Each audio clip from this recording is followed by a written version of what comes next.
take a look to the class of 2017, the free agents that will be out there with our commish. Here, the big 1-2-0, Danny Graves and commish Jake from State Farm. Jake Arrieta. I mean, come on. Cubs aren't going to let this guy go. I mean, all he did was win the Cy Young 2 years ago, then had a really off year last year, right?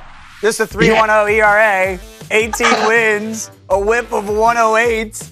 I mean, in 31 starts. What do you expect out of the big right-hander this year?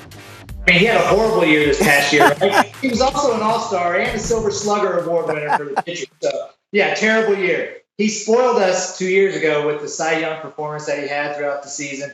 I'm telling you, this guy is still one of the elite pitchers in all of Major League Baseball. I don't care that he only won 18 games instead of 22. Right. The last year's 40 wins, that's pretty good. And I know that he's been pitching for a really good team, but he still has to go out there and perform. $3.6 million in 2015. Last year, $10.7 million. Another year of arbitration. Guess what? That's going to go way up again. So he's probably going to make $15 to $20 million this year through arbitration.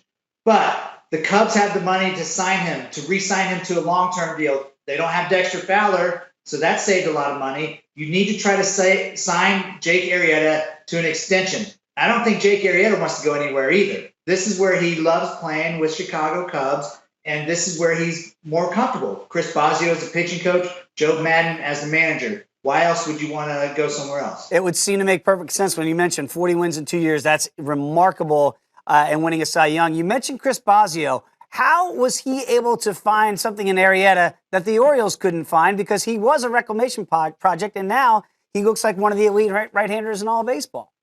Well, Arrieta, when he was with the Orioles, he still had great stuff, electric stuff. His fastball was mid to upper 90s, and he had a good breaking ball. But Bosio has taught him to pitch now with his stuff. So he's added a little slider and a cutter, and he's got his two-seamer that runs all over the place. So it's about learning how to pitch with your stuff instead of just throwing it. And it's not a knock on the Orioles pitching coaches back in the day, but Jake Arrieta, he'll tell you himself, was a little hard-headed. He didn't want to listen to anybody.